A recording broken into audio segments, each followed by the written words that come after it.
हो जागो लड़ो वीर, माँ भारती तुम्हें पुकारे। ना लड़ सको तो मिट जाओ उस अय्याशी में जिस अय्याशी में तुमने अपने अरमान बिठाए। न पुंसकता के प्रतीक कहलाओगे जो माँ भारती की लाज ना बचा पाए। बन जाओ वीर वीरांगना, अभी भी समय है, ये धरती जन्मे और जिए सपूत को। ना बन सके वीर वीरांगना तो लाज तुम्हारी जननी खाए। भारतीय युवा, तुम कहां खड़े हो? कल राष्ट्रीय युवा दिवस था, स्वामी विवेकानंद जी की जन्म जयंती।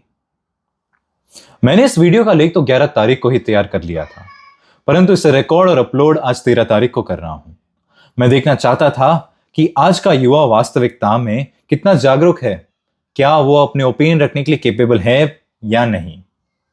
दुर्भाग्यवश हम में से लगभग कई सारे सच्चे मूल्यों और मायनों में जागरूक ही नहीं और अपने ओपिनियन रखने के केपेबल भी नहीं। कई सारे लोगों ने तो भी अपने ओपिनियन रखे हैं। आज का युवा इस देश में हर मुद्दे पे बात करता है, उसके अपने दृष्टिकोण है और हमारी संस्कृति के प्रति कई सारी खुद की बनाई हुई आलोचनाएं। वे गाजा, नक्सलवाद, मोदी शाह की कब्र और हजारों घाव से भारत को लहूलुहान और तोड़ने की मान्यताएं रखता है और ऐसे विचारों को तत्पर होकर इनका समर्थन करता है। और जो लोग ऐसी विचारधाराओं के साथ नहीं खड़े हैं, उनका समर्थन नहीं करते, परंतु अपने आप में एक कमी जरूर रखते हैं। कमी यह है कि वे एकजुट होकर, इकट्ठा होकर, इनकी तरह जो बुलंद होकर अपना संघर्ष नहीं दर्शाते इनके खिलाफ। और भय इसी बात का है, अगर हम अपना संघर्ष नहीं दर्शा पाए और संघर्ष करने से दूर रहें तो कहीं ना कहीं इसी दिशा में हमारा कदम चला जाएगा। आज के युवा ने ना चाहते हुए अज्ञानतावश कहीं ना कहीं इस दिशा में अपना कदम रख ही दिया है। इस देश के युवाओं के मार्गदर्शक स्वामी विवेकानंद थे। एक ऐसे दृष्टि से युवा को देखते थे जिसे निभाना आपकी और मेरी, हम सब की नैतिक जिम्मेदारी है। परंतु हमारी पीढ़ी का बड़ा हिस्सा शायद इस नैतिक जिम्मेदारी से मुकर चुका है, इसे सिलेक्टिवली इग्नोर कर रहा है। आम बहाने यही है कि कोई और देख लेगा इन देश के मूल्यों और मुद्दों को। हम तो अपनी पसंद से जीना चाहते हैं, हम जवान हैं, हमें एंजॉय करने दो, अपने आप को मनोरंजन में डुबा देना चाहते हैं। स्वामी विवेकानंद जी ने भारतीय युवा की कल्पना की थी, परंतु ऐसी नहीं, ऐसी कमजोर कल्पना नहीं की थी।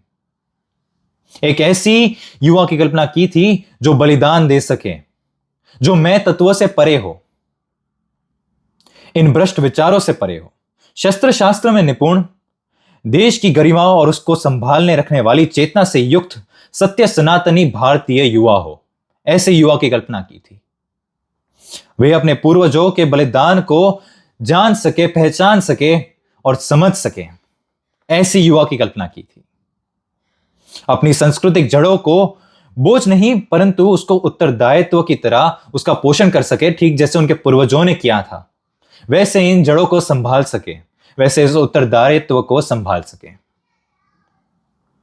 उन्होंने ऐसे युवाओं को देखा था जो बौद्धिक रूप से किसी भी युवाओं से कम नहीं थे, ऐसे युवाओं जो पूरी दुनिया के लिए उदाहरण बन सके, ऐसे युवाओं जो दुनिया के इन्फ्लुएंस में ना आए परंतु इतनी क्षमता रखे कि वे दुनिया को इन्फ्लुएंस कर सके, प्रभावित कर सके अपनी ऊर्जा से।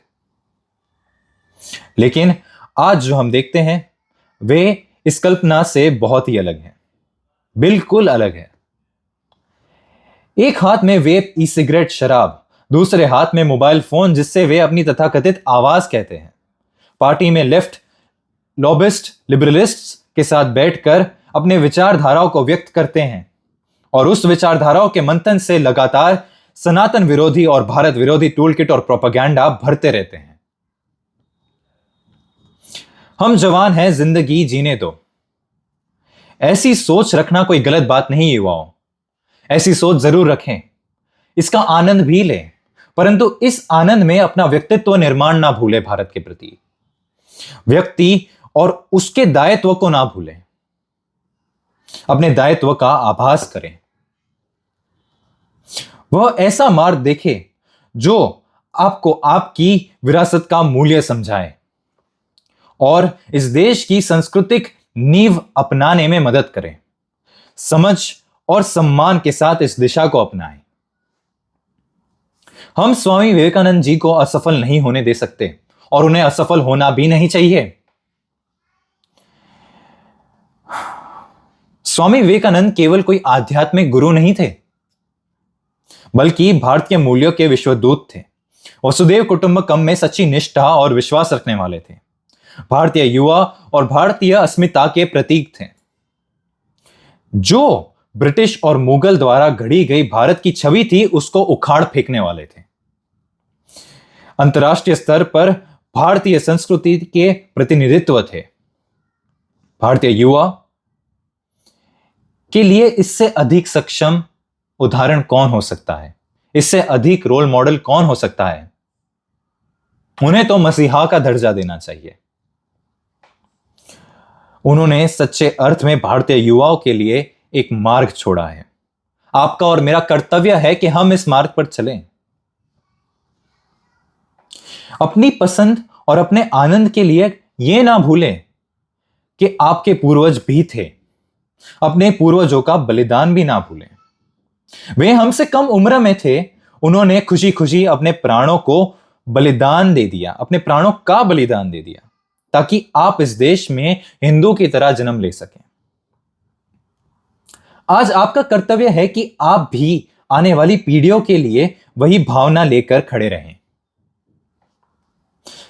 अपने मनोरंजन, पसंद, आनंद कोई वर्जना की बात नहीं, वे एक अवसर है। एक अवसर है आपके और मेरे लिए कि आप सांस्कृतिक रूप से जिम्मेदार बने, साहसी और मां भारती के संतान के रूप में एक स्वयं को प्रचंडता से निखार सकें। आप और मैं ही इस भारत की संतान हैं और आप और मैं ही इस भारत के भविष्य हैं। जागो युवान, जागो। नमस्ते।